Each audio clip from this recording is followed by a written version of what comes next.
Itu motor. Selamat siang, salam sejahtera untuk kita semua. Tapi pun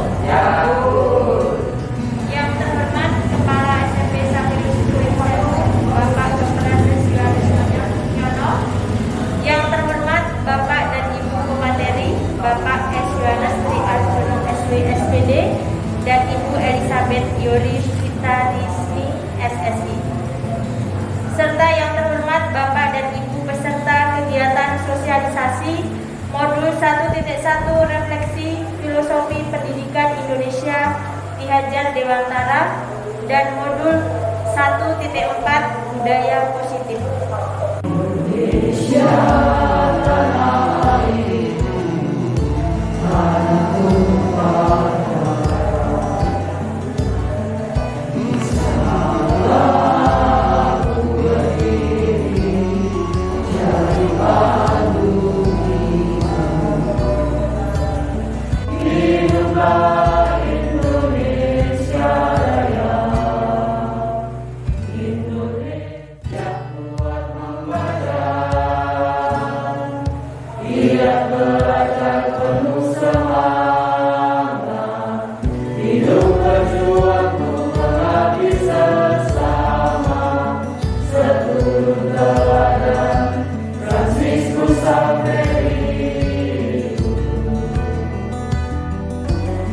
Masukan yang positif dalam rangka mendukung kegiatan pengembangan proses pembelajaran kita di sekolah kita ini, di SMP Saverio Spring Sewu ini. Karena itu, maka mari kita ikuti sosialisasi ini dengan sebaik-baiknya sehingga sungguh bermanfaat tidak hanya untuk kita, tetapi juga untuk peserta didik, untuk anak-anak didik kita. Itu kiranya yang bisa saya sampaikan, dan untuk kita dan Pak Tri, Pak Tri Arjuna, kesempatan yang dipersilakan, kami akan menjadi peserta yang baik supaya mendapatkan masukan yang positif dan bermanfaat. Saya kira itu yang bisa saya sampaikan. Terima kasih. Waktu saya kembalikan kepada pembawa acara.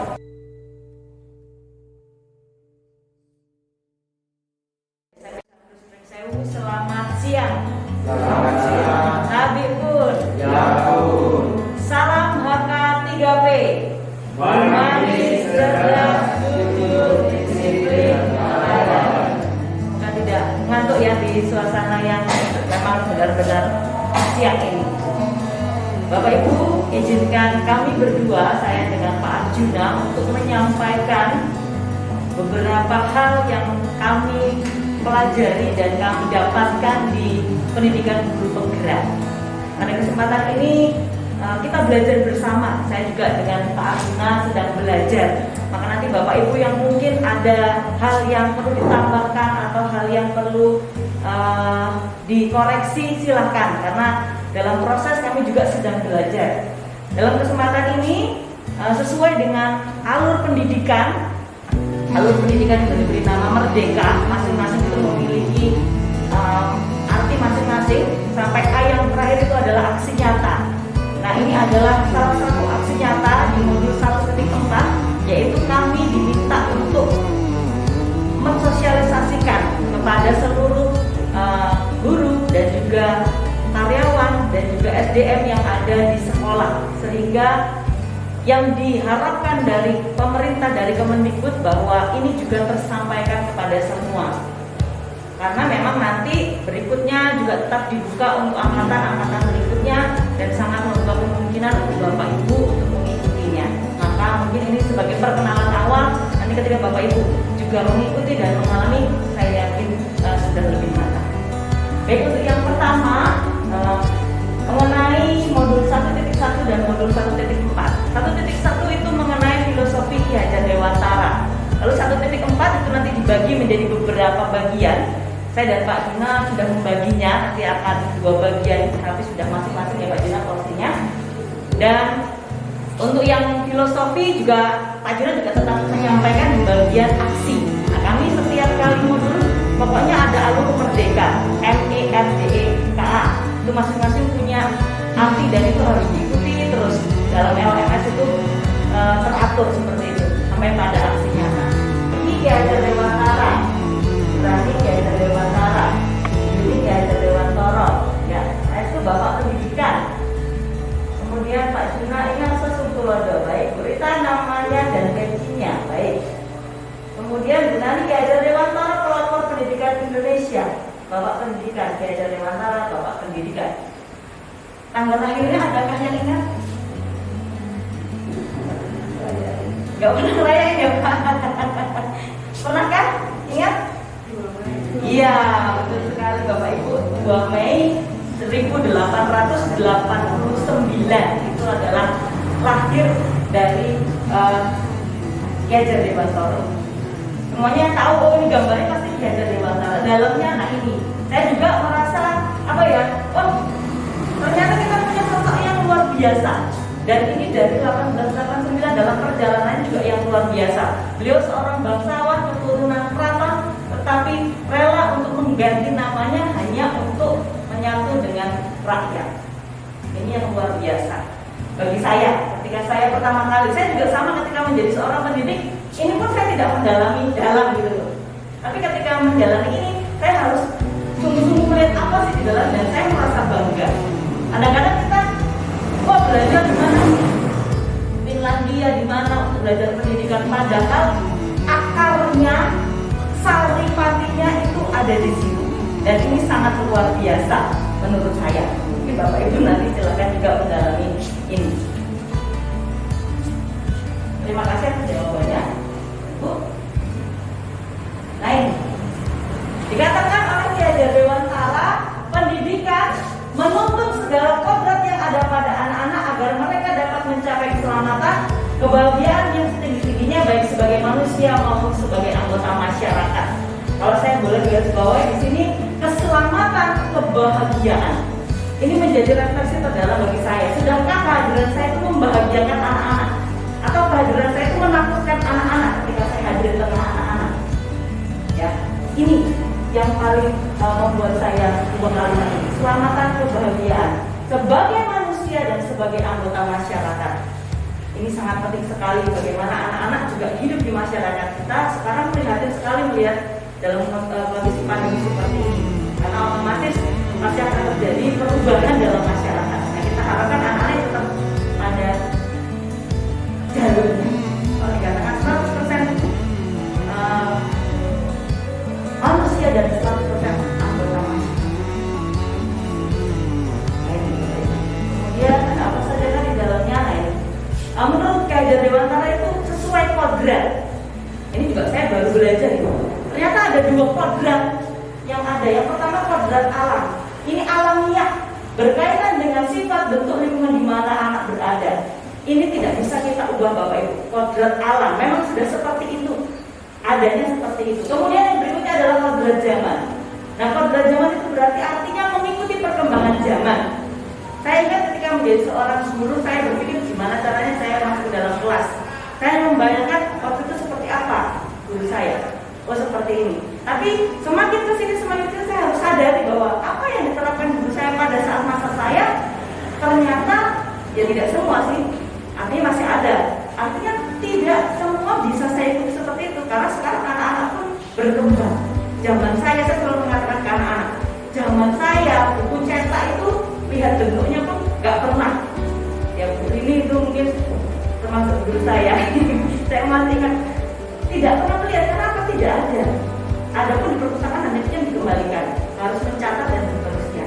Tapi sekarang sangat luar biasa sudah diberikan, bahkan di handphone dan di laptop masing-masing sudah ada. Nah ini, maka ini yang menurut Ki Hajar Dewantara harus diperhatikan, kodrat alam dan kodrat zaman. Kemudian yang berikutnya adalah, nah dari kodrat itu ada yang disebut sebagai dasar jiwa. Dasar jiwa yaitu keadaan jiwa yang asli menurut kodratnya sendiri. Dan yang ketiga, seorang anak lahir itu sudah ada tulisannya tapi sama. Ada pilihan 1, pilihan 2, dan pilihan 3. Bapak Ibu kira-kira pilih yang mana? Yang memilih 1, silakan angkat tangan. 1 ya Bu? 1. Bahwa orang lahir itu bersih. Bersih, tidak ada apa-apa, pokoknya bersih, kertas putih. Yang kedua, lip dua. Sudah penuh dengan catatan kalian. 3. Gak ada yang pilih? Tidak ada ya? 1 ya? Semuanya yakin bahwa itu adalah kertas putih bersih gitu ya, Bapak Ibu ya? Setuju? Setuju ya? Putih bersih ya? Nah ini. Lalu pendidik itu punya hak untuk menggoreskan gitu ya, menuliskan apa saja yang bisa dituliskan oleh pendidik gitu ya. Nah kita lihat bersama 3 aliran dasar jiwa. Yang pertama teori tabula rasa, yang kedua aliran negatif, dan yang ketiga teori konvergensi. Kita lihat yang pertama, tabula rasa. Tidak ada apa-apanya ya. Anak-anak terlahir seperti kertas putih bersih, pendidik berkuasa untuk membentuk watak atau budi yang diinginkan. Jadi yang berkuasa siapa? Kita, pendidik. Kita nih yang mau buat dia merah, dia mau jadi putih, atau dia mau jadi warna-warni, itu kita. Yang kedua, aliran negatif. Anak itu lahir seperti selai kertas yang sudah ditulisi sepenuhnya, sehingga pendidikan dan siapapun tidak mungkin dapat mengubah karakter anak. Yang tadi yang kedua, kalau sudah ada tulisan ini dan nggak bisa diubah, itu tulisannya sudah, apalagi pakai pena seperti ini, nggak bisa dihapus. Kita nggak punya apa daya upaya mau ngapain, nggak punya ya. Kemudian yang ketiga teori konvergensi. Nah Bapak Ibu lihat di sini ada tulisan banyak ya. Nah ini digambarkan anak yang dilahirkan diumpamakan selai kertas yang sudah ditulisi penuh, tetapi semua tulisan itu suram, samar. Pendidikan itu berkewajiban dan berkuasa menebalkan segala tulisan yang suram yang berisi baik. Tulisannya kan tadi sama-sama. Jadi dalam diri manusia itu ada 2 sebenarnya, sudah ada 2 hal, baik dan tidak baik. Tulisan suram itu sudah ada, tinggal pendidik itu bagaimana menebalkan yang baik. Yang baik ini ditebalkan oleh kita. Lalu yang tidak baik bagaimana? Dikatakan di sini, segala tulisan yang mengandung arti jahat hendaknya dibiarkan agar jangan sampai tebal, bahkan makin suram. Jadi pilihan yang tepat yang mana Bapak Ibu? Teori yang keberapa? Yang ketiga. Anak-anak itu sudah punya bakatnya di situ, positifnya ada, negatifnya ada. Kita tinggal mana nih yang mau ditonjolkan, mana yang mau dikeluarkan, dan mana yang harus dihilangkan. Kita tidak bisa memungkiri hal ini. Jadi kalau putih bersih itu enggak, ternyata sudah ada. Oke Bapak Ibu. Berikutnya. Nah ini, pendidik itu dimetaforakan sebagai petani. Kita itu petani Bapak Ibu. Petani. Kita yang menjadi ada tempat penyemayan benih, ada tempat menanam di sekolah. Benihnya sendiri adalah peserta didik. Lalu kitalah yang akan mengatur, akan air, kemudian memberantas hama dan seterusnya. Tapi kita tidak bisa mengubah padi diubah menjadi jagung. Kita nanamnya padi, maunya panen jagung, nggak bisa. Atau kita nanam apalagi Bapak Ibu ya, kalau bisa apa? Apalagi ya Bu? Iya, nanti mau keluar letaknya mundur, nggak bisa. Tidak bisa Bapak Ibu. Ya, tapi bagaimana mengolah padi ini menjadi padi yang baik, padi yang super, itu yang bisa kita lakukan.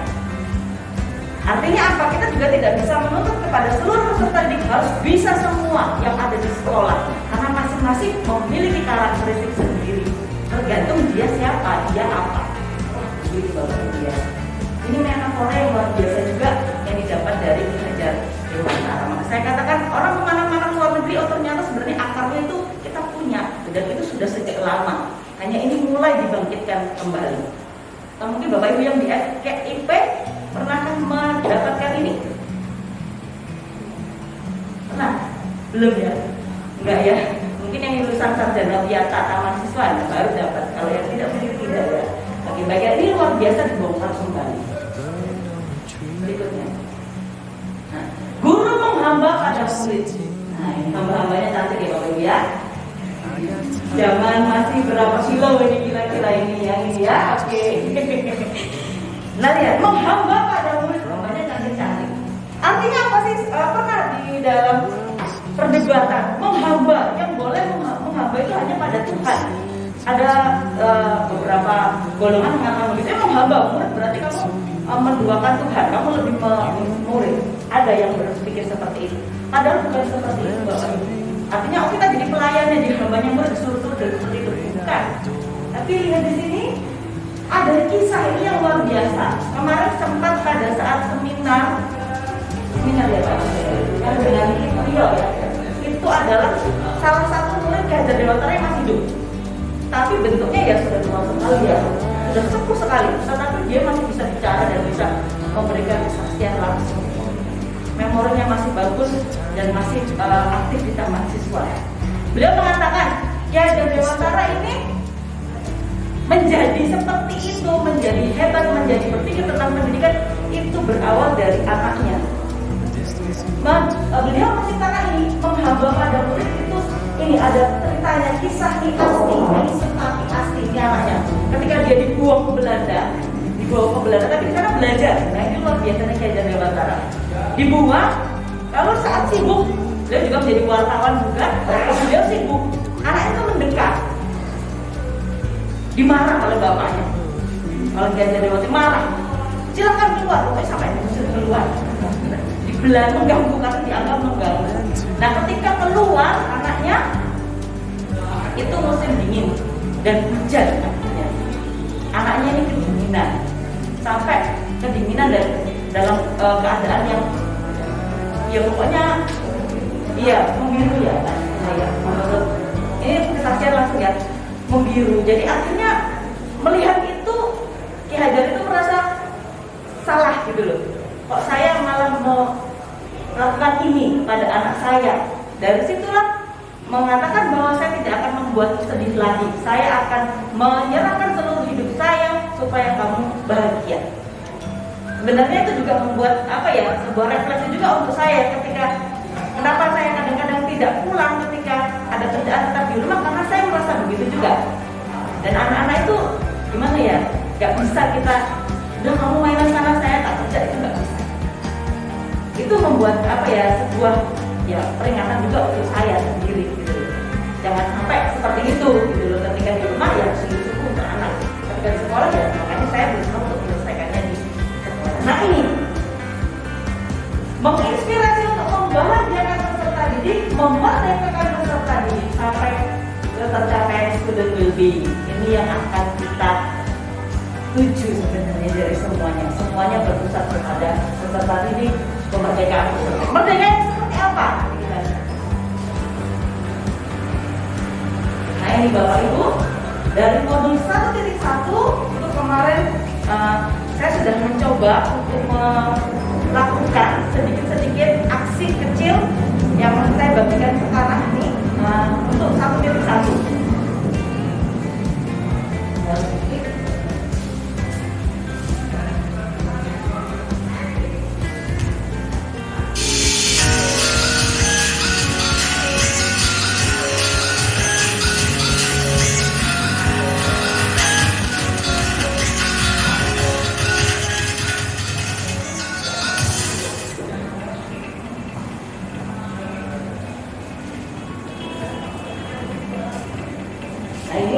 Sebenarnya sudah kita lakukan bersama.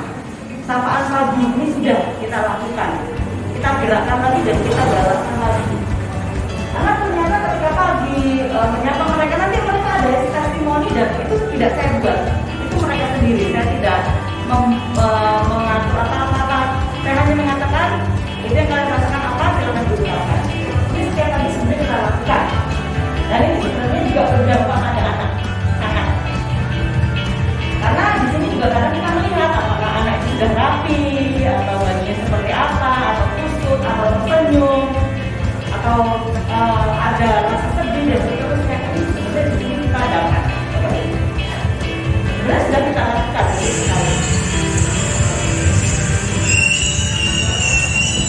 Nah, ditambahkan dengan orang tua, sebenarnya kita bisa menyapa sekaligus si orang tua ketika menghantar.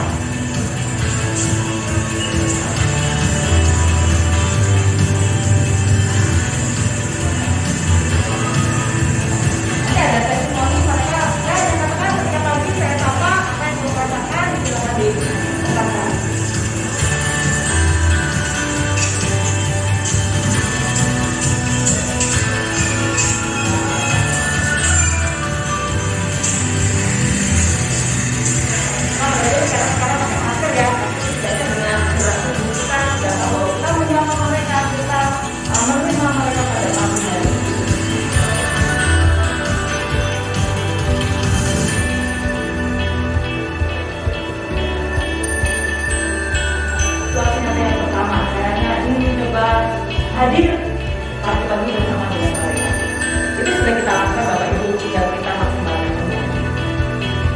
Nah, itu kan ada anak yang tidak rapi, bajunya, kerasnya, dan sebagainya bisa kita rapikan bagaimana. Yang ternyata 1.1, yang menurut selalu ada ternyata. Lalu saya tidak berpikir yang muluk-muluk, tapi cara sebenarnya yang bisa kita lakukan saja. Nah, ini peta pikiranku, Bapak Ibu, ketika saya lebih kelas, kemudian ini berhubungan dengan teori. Ketika sudah terlewati, saya minta anak-anak membuat konsep, terserah bebas mereka mau sama peta pikiran, beda ya. Peta pikiran dengan peta beda. Peta pikiran itu bebas mereka mau bentuknya kotak, mau bentuknya lem, mau bentuknya bunga dan seterusnya silakan membuatnya boleh dan seterusnya. Dari apa yang mereka dapatkan di dalam pembelajaran. Ini Bapak Ibu.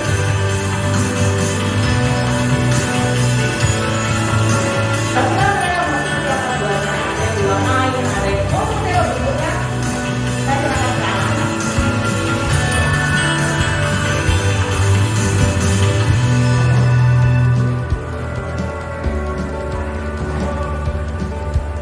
Kalau peta pikiran kan bebas, kalau peta konsep kan bisa bebas. Dan saya selalu minta izin ketika ambil dokumen seperti ini karena harus bawa handphone gitu ya. Sama anak-anak kita harus bawa handphone karena harus mendokumentasikan dari apa yang terjadi. Ini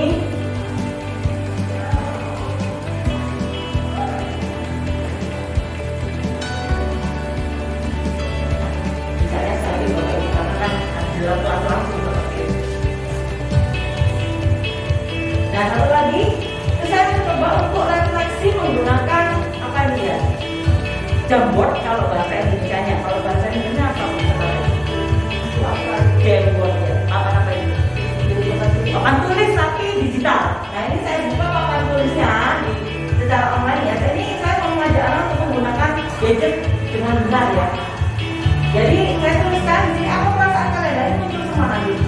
Mereka tulis biar mereka senang di situ online. Jadi mereka tulis satu namanya juga ada gitu. Nah, itu langsung dan bisa terekam dan tersimpan.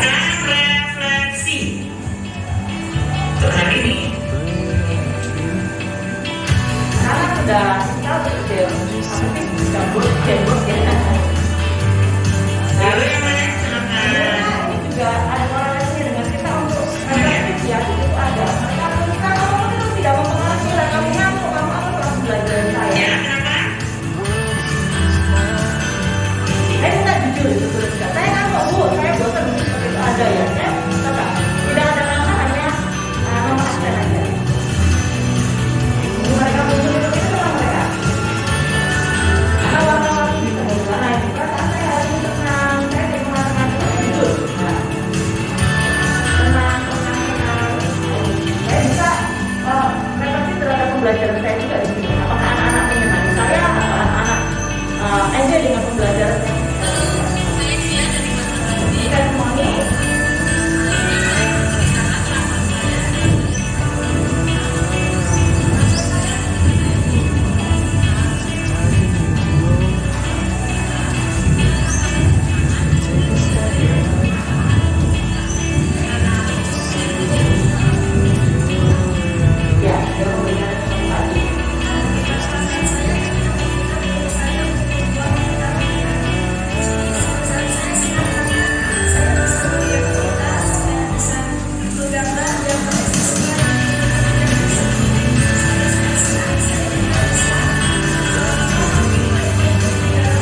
buat seperti ini. Kemudian apa yang kamu rasa silakan ungkapkan. Saya hanya mengatakan itu. Saya beri waktu mereka untuk menyusun kalimat, kemudian saya cek.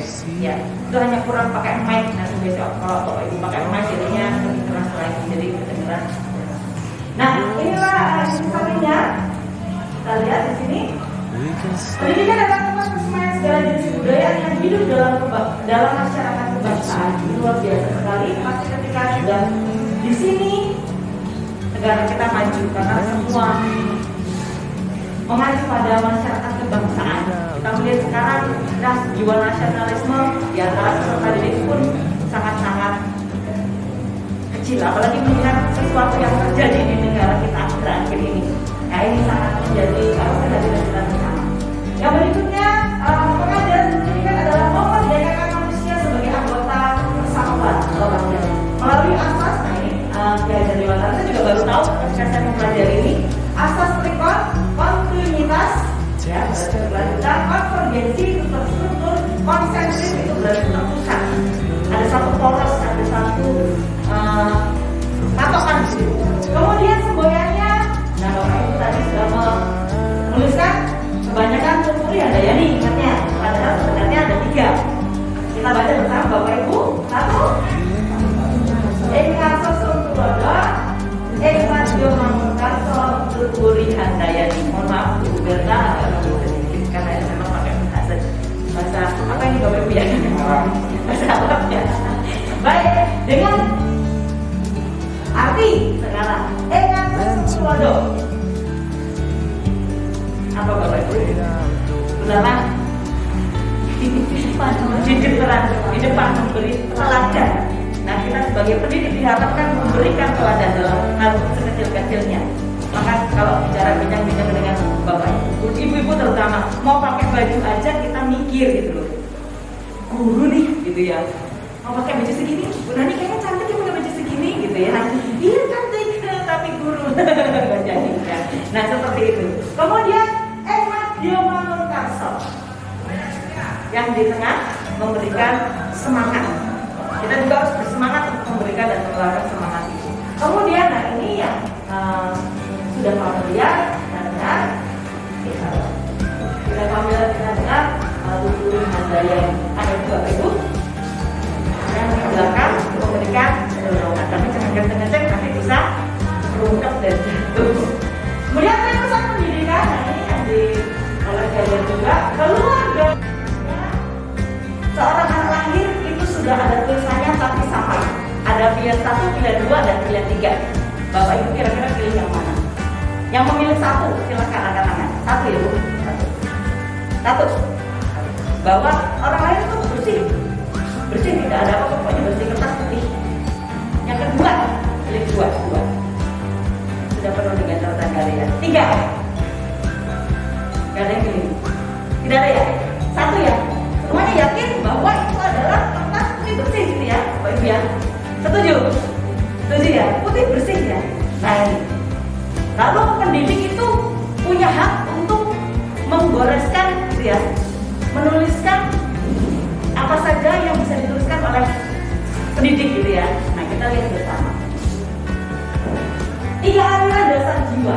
Yang pertama teori tabula rasa, yang kedua aliran negatif, dan yang ketiga teori konvergensi. Kita lihat yang pertama, tabula rasanya. Tidak ada apa-apanya ya. Anak-anak terlahir seperti kertas putih bersih, pendidik berkuasa untuk membentuk watak atau budi yang diinginkan. Jadi yang berkuasa siapa? Kita, pendidik. Kita nih yang mau buat dia merah, dia mau jadi putih, atau dia mau jadi warna-warni, kita. Yang kedua, aliran negatif. Anak itu lahir seperti selai kertas yang sudah ditulis sepenuhnya, sehingga pendidikan dan siapapun tidak mungkin dapat mengubah karakter anak. Yang tadi yang kedua, kalau sudah ada tulisan ini dan nggak bisa diubah, tulisannya sudah, apalagi pakai pena seperti ini nggak bisa dihapus. Kita nggak punya apa daya upaya mau ngapain, nggak punya ya. Kemudian yang ketiga teori konvergensi. Nah Bapak Ibu lihat di sini ada tulisan banyak ya. Nah ini digambarkan anak yang dilahirkan diumpamakan selai kertas yang sudah ditulis penuh, tetapi semua tulisan itu suram, samar. Pendidikan itu berkewajiban menebalkan segala tulisan yang suram yang berisi baik. Tulisannya kan ada sama-sama. Jadi dalam diri manusia itu ada dua sebenarnya, sudah ada dua hal, baik dan tidak baik. Tulisan suram itu sudah ada, tinggal pendidik itu bagaimana menebalkan yang baik. Yang baik ini ditebalkan oleh kita. Lalu yang tidak baik bagaimana? Dikatakan di sini, segala tulisan yang mengandung arti jahat hendaknya dibiarkan agar jangan sampai tebal bahkan makin suram. Jadi pilihan yang tepat yang mana Bapak Ibu?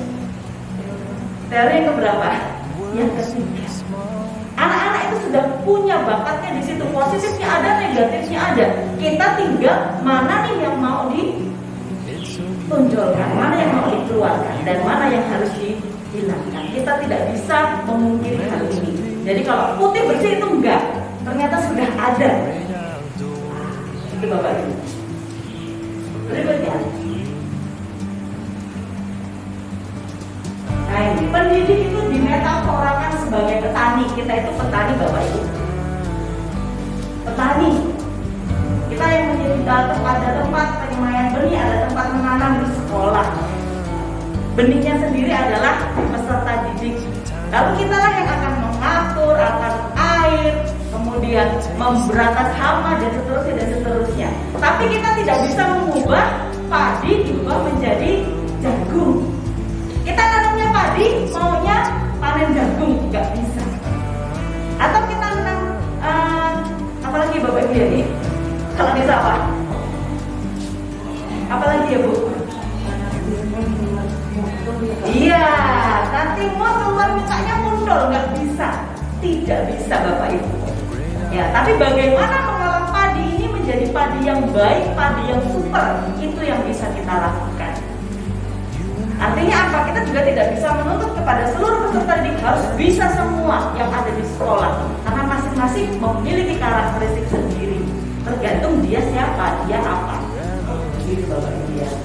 Ini metafora yang luar biasa juga yang didapat dari Ki Hajar Dewantara. Maka saya katakan orang kemana-mana luar negeri, oh ternyata sebenarnya akarnya itu kita punya dan itu sudah sejak lama. Hanya ini mulai dibangkitkan kembali.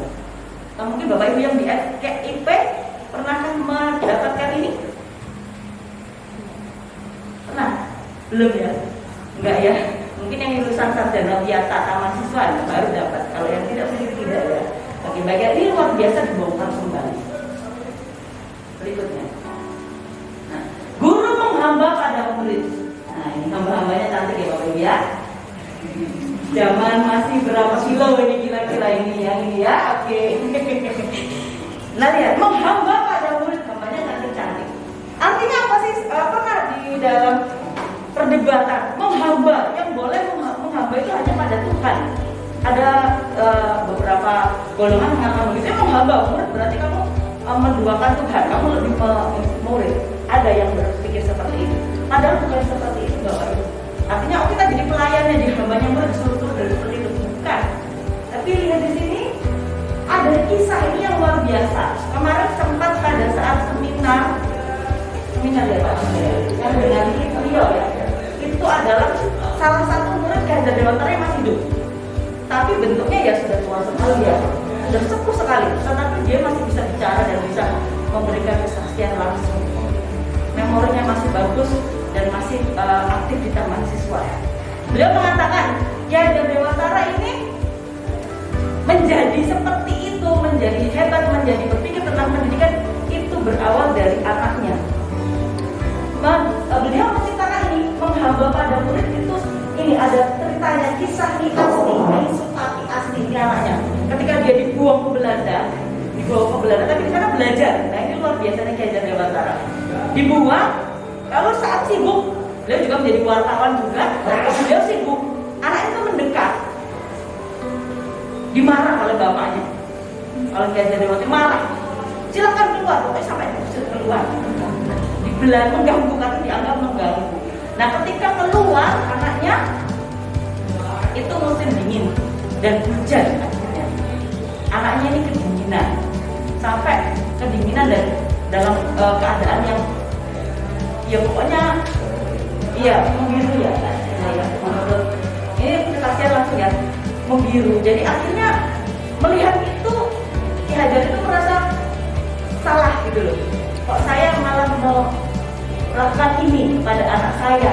Dari situlah mengatakan bahwa saya tidak akan membuatmu sedih lagi. Saya akan menyerahkan seluruh hidup saya supaya kamu bahagia.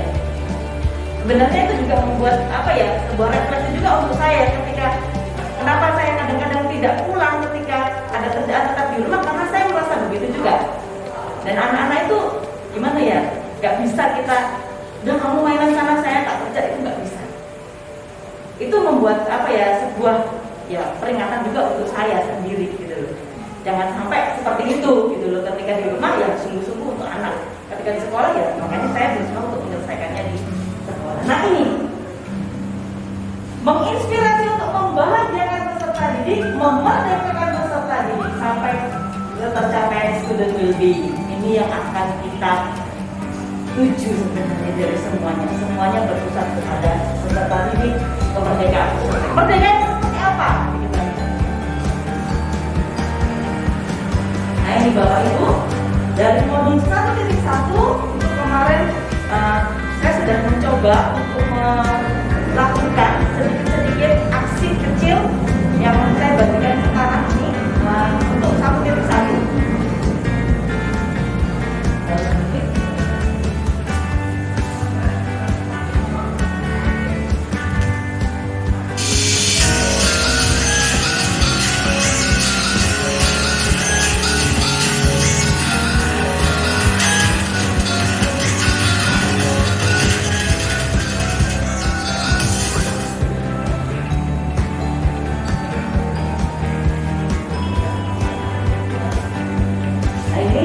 Sebenarnya sudah kita lakukan bersama. Sapaan pagi ini sudah kita lakukan. Kita gerakkan lagi dan kita balaskan lagi. Karena ternyata ketika pagi menyapa mereka, nanti mereka ada testimoni dan itu tidak saya buat. Itu mereka sendiri. Saya tidak mengatur apa-apa. Saya hanya mengatakan itu yang kalian rasakan apa, silakan diungkapkan. Ini setiap pagi sebenarnya kita lakukan. Dan ini sebenarnya juga berdampak pada anak. Sangat. Karena di sini juga kadang kita melihat apakah anak itu sudah rapi, atau bajunya seperti apa, atau kusut, atau tersenyum, atau ada rasa sedih dan seterusnya. Ini sebenarnya di sini kita dapat seperti itu. Sebenarnya sudah kita lakukan sekali. Nah, ditambahkan dengan orang tua, sebenarnya kita bisa menyapa sekaligus orang tua kita menghantar.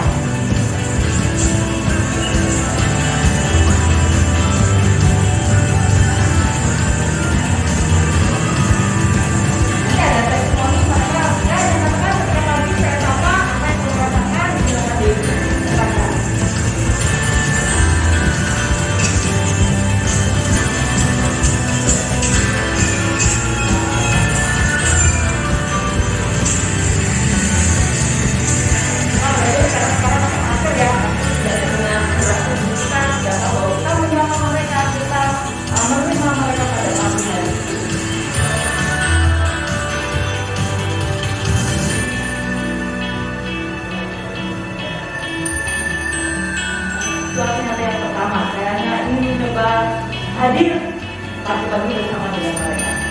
Itu sudah kita lakukan Bapak Ibu, tinggal kita maksimalkan kembali. Nah, kita ada anak yang tidak rapi, bajunya, kerahnya, dan itu juga kita lakukan bagaimana. Yang ternyata 1.1. Setiap modul selalu ada atas. Lalu saya tidak berpikir yang muluk-muluk, tapi saya sebenarnya yang sudah kita lakukan saja.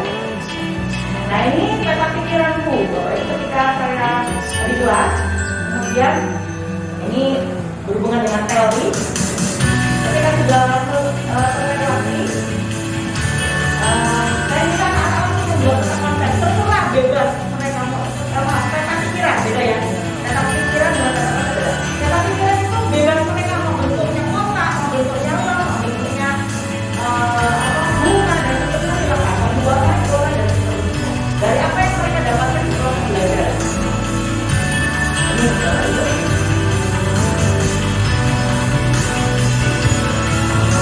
tapi kan mereka masih akan buatnya, ada diwarnain,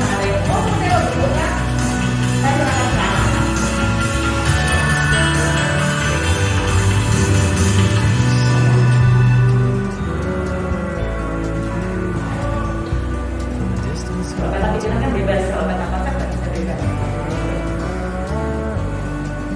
Dan saya selalu minta izin ketika ambil dokumen seperti ini karena harus bawa handphone gitu ya. Sama anak-anak kita harus bawa handphone karena harus menunjukkan mendokumentasikan dari apa yang diberikan. Ini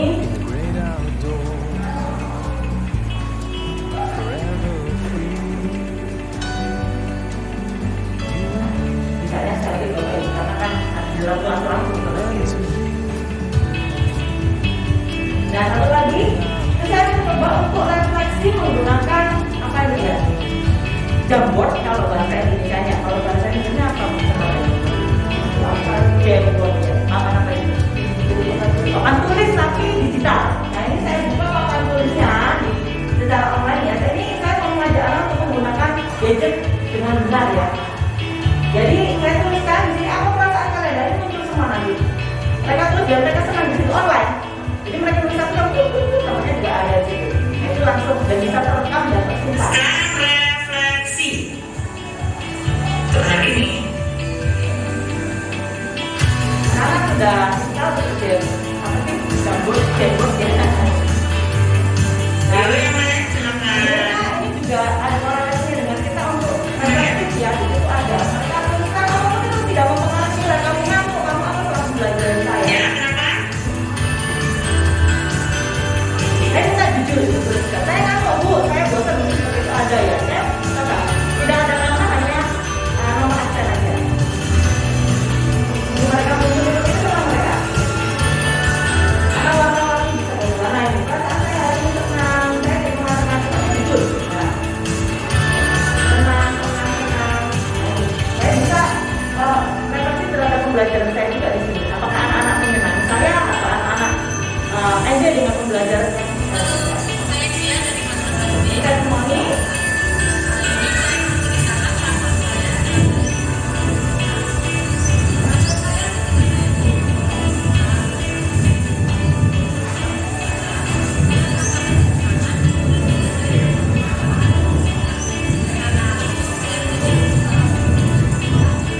ya, dia memberikan sesuatu.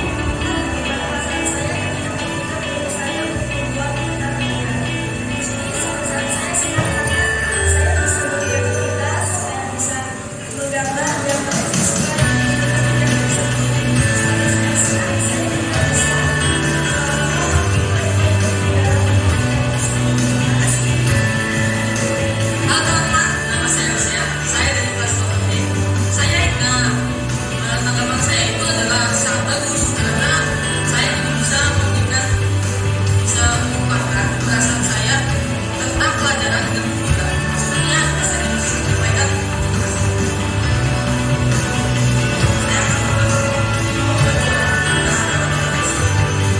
Biasanya juga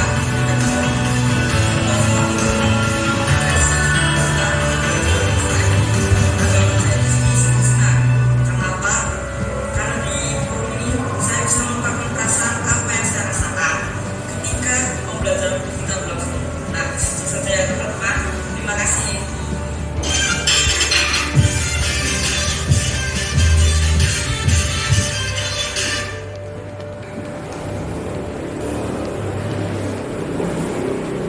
Nah, begitu Bapak Ibu. Saya ketika membuat testimoni pun saya hanya mengatakan apa yang saya buat seperti ini. Kemudian apa yang kamu rasa silakan ungkapkan.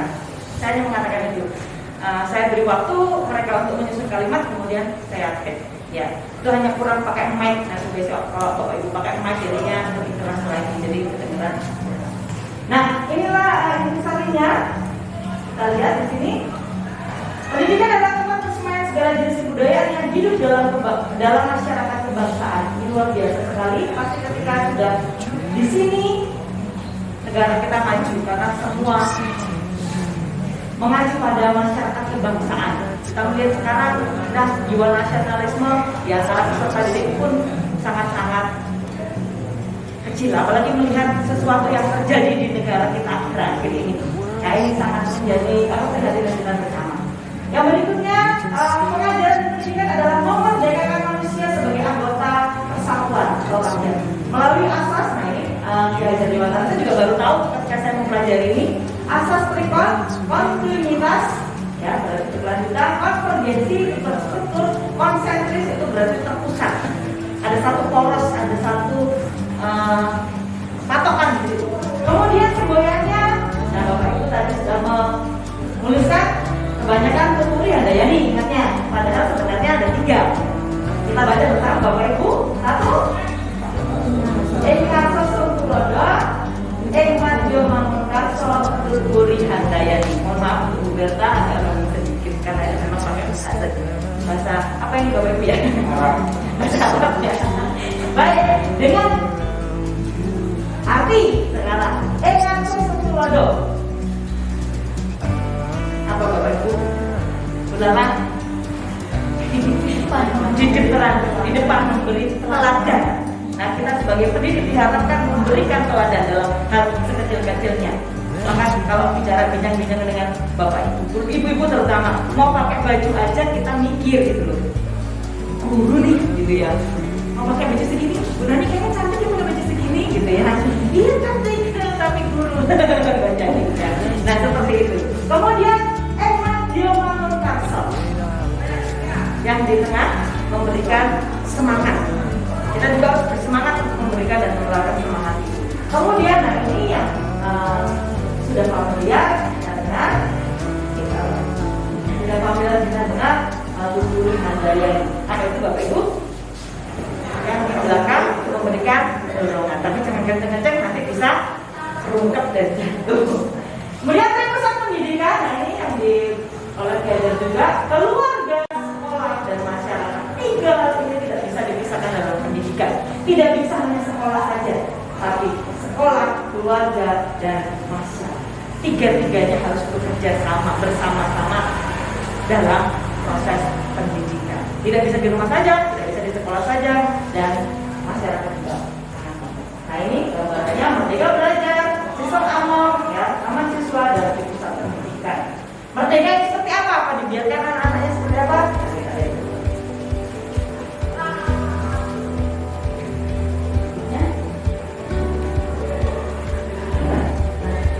Bapak Ibu itu untuk modul 1.1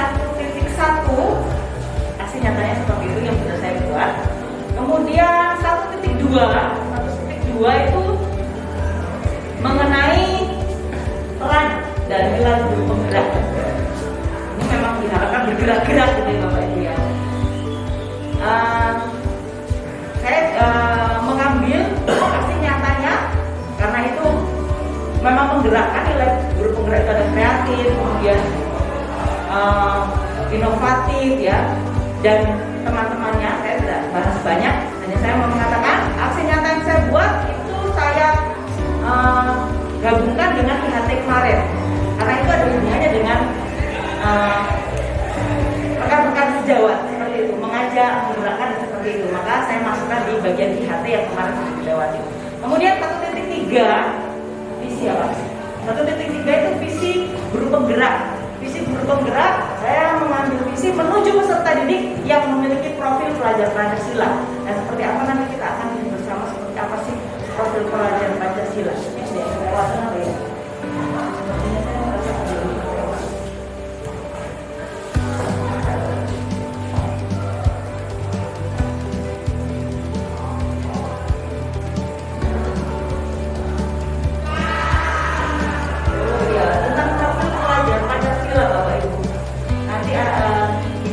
Yang akan juga menjadi nafas kita dalam proses pendidikan berikutnya. Kalau pendidikan baca kita, nanti kita akan juga tidak lagi yang ditambahkan mengenai profil pelajar Pancasila yang diharapkan. Saya mengambil visi, kita akan membuat visi juga. Nah, saya mengambil situ profil pelajar Pancasila. Saya mulai mengajak, diantaranya di situ ada macam-macam ya, ada gotong royong, ada beriman dan bertakwa. Bapak Ibu saya yakin juga sudah mempelajari itu. Saya mengajak anak-anak sebenarnya untuk menggunakan gadget ini yang menjadi keprihatinan kita bersama. Terus saya mulai menggunakan media sosial yang mereka senangi untuk proses pembelajaran. Saya mulai mengatakan ke situ. Walaupun awalnya saya kecemplung gitu ya, nggak sengaja buat YouTube dan seterusnya, akhirnya ya saya teruskan saja.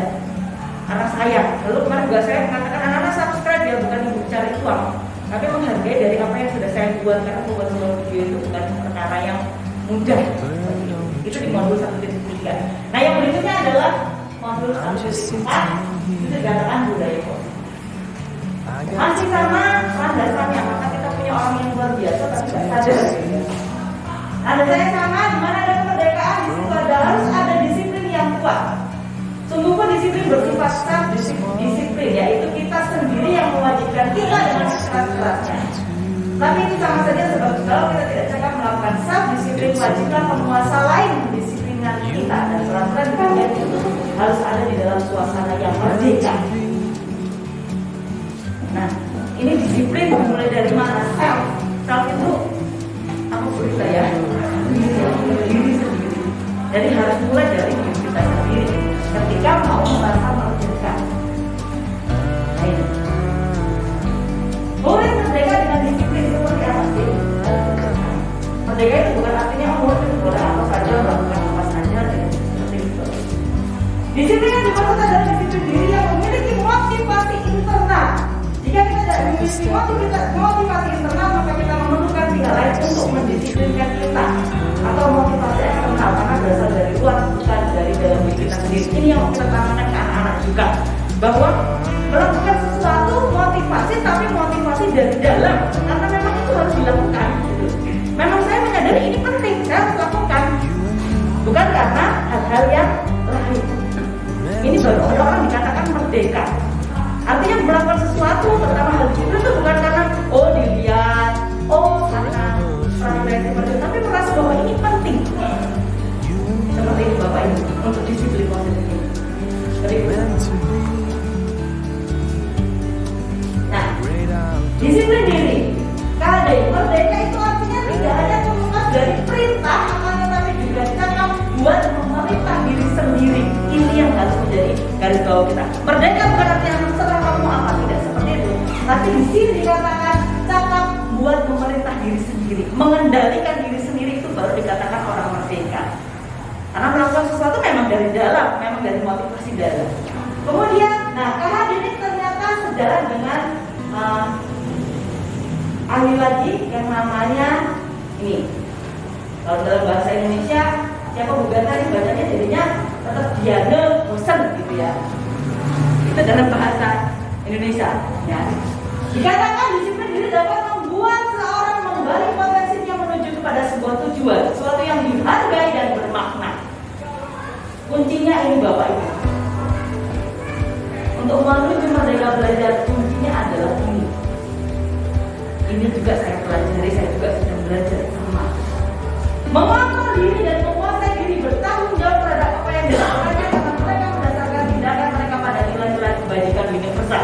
Jadi kalau sudah dari dalam diri, dimanapun berada, dengan siapapun, kapanpun, pasti akan melakukan hal yang sama. Kemudian yang berikutnya, maka mendidik tujuannya menciptakan anak-anak yang memiliki disiplin diri sehingga mereka bisa berperilaku dengan mengacu pada nilai-nilai kebajikan universal dan memiliki motivasi intrinsik, bukan ekstrinsik. Saya juga merasa saya juga belum bisa nih mendisiplinkan anak-anak dengan cara muncul dari motivasi mereka sendiri. Ini yang terus digali dan terus digali. Saya juga masih belajar.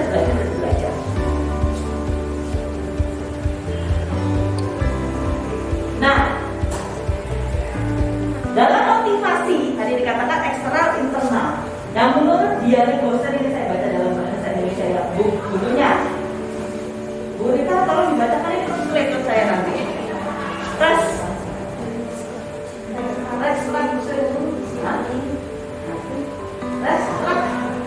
Turing ya. Saya tuh nggak pede, itu kelemahan saya Bapak Ibu. Inggrisnya saya nggak bisa. Ya, restructuring, ya. So, disiplin. Menyatakan ada 3 perilaku alasan motivasi perilaku manusia. Jadi ada motivasinya. Motivasi yang pertama, menghindari ketidaknyamanan atau hukuman. Nah, ini orang melakukan motivasinya itu karena nggak mau ada hukuman. Kita sering melakukan itu Bapak Ibu. Saya sering, ya kan? Anak-anak jadi nurut, tapi karena nanti kalau nggak nurut ini, itu bukan intrinsik, ekstrinsik masih. Ya, menghindari masalah yang berpengaruh fisik,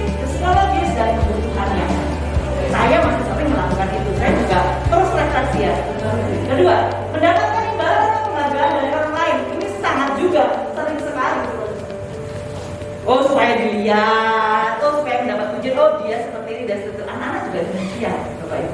Punya motivasi seperti itu karena ingin mendapatkan penghargaan. Kemudian untuk menjadi orang yang merdek, mereka inginkan dan menghargai diri sendiri dengan nilai-nilai yang percaya. Ini yang harusnya mereka munculkan, yang harusnya kita bawa mereka dalam motivasi yang ketiga ini. Menjadi orang yang mereka inginkan, menghargai diri sendiri dengan nilai-nilai yang mereka percaya. Melakukannya karena mereka ingin motivasi disiplin positif. Ini saya harus kita ubah. Saya juga yuk bersama-sama gimana caranya saya juga masih belajar. Karena saya masih seringnya ya yang ini, mau ini, gitu ya.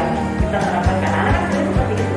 Kalau seperti itu kita lihat, lakukan, nggak lihat. Tapi kalau yang ketiga, saya yakin kita pun berada di bersama Tuhan. Nah, kemudian dari motivasi itu juga ternyata anak-anak itu memiliki kebutuhan masing-masing, Bapak Ibu. Ada kebutuhan. Ketika saya belajar ini, saya juga belajar terus saya menjadi orang tua. Saya harus memenuhi semua kebutuhan anak-anak saya berlima, Bapak Ibu. Apa saja? Kebutuhan dasar.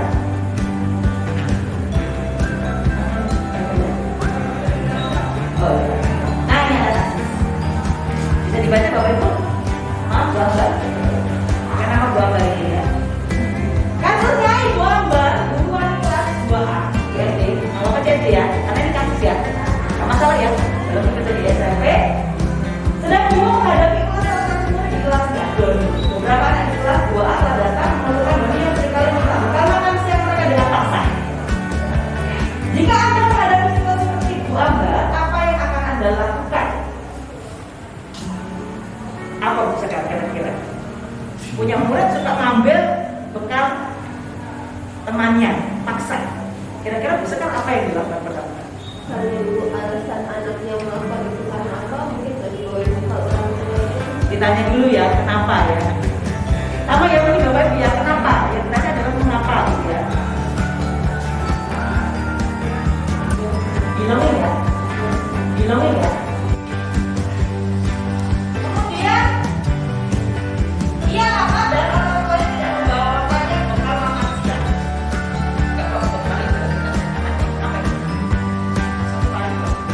Bekal makanan, baju dan begitu Bapak Ibu. Jadi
I'm just sitting here.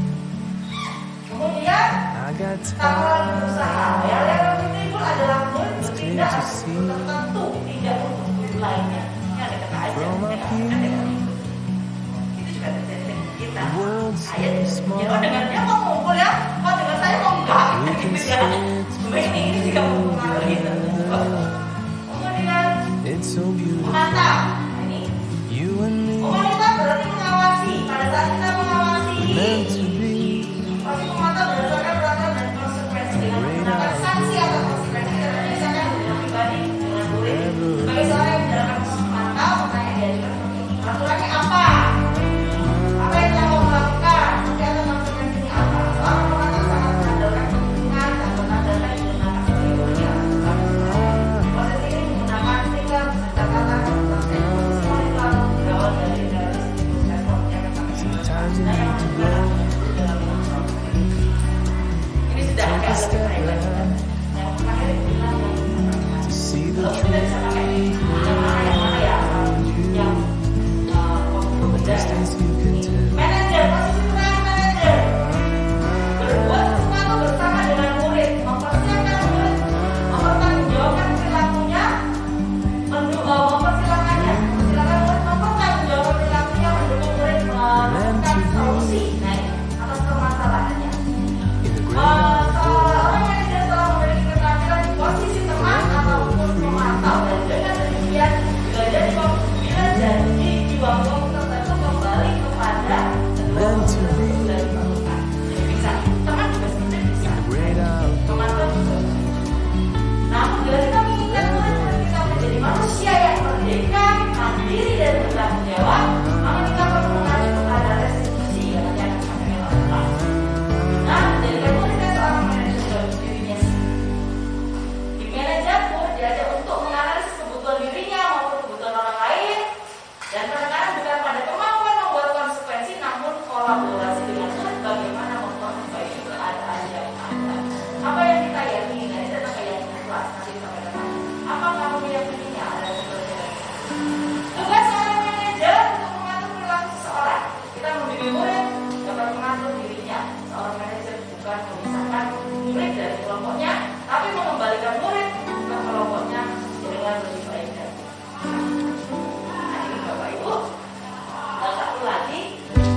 bird on the tree. Lupas dan berharap masukan-masukan itu kita I'm just sitting bersama-sama here. untuk kemajuan kita bersama. Tidak ada masukan I got Bapak Ibu ini motivasi.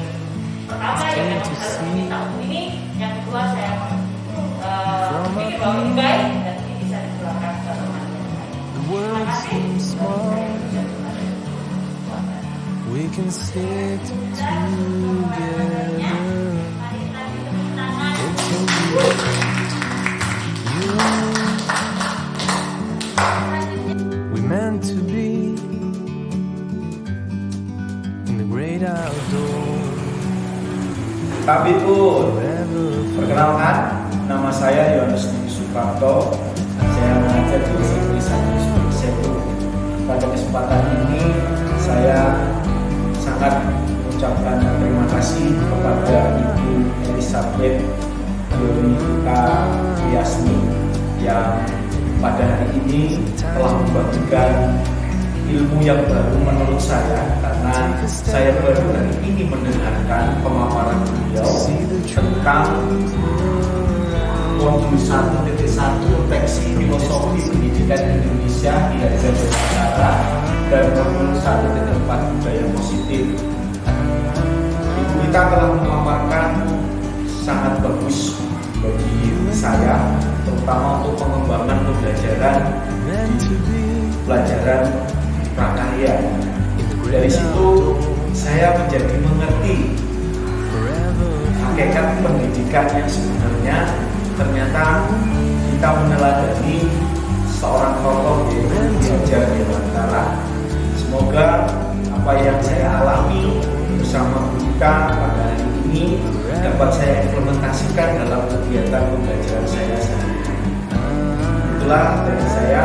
Terima kasih. Sekali lagi saya ucapkan kepada kita calon ibu penggerak angkatan keempat dari Kabupaten Pringsewu. Salam dari kami. Rabikun, perkenalkan nama saya Sekar Wiranti. Saya salah satu peserta sosialisasi yang disampaikan oleh ibu kita hari ini tentang guru penggerak. Banyak pengetahuan yang kami dapat hari ini, salah satunya tentang kebutuhan siswa. Menjadi seorang guru yang baik itu tidak cukup dengan memberikan materi dan menjelaskan materi pengetahuan, namun banyak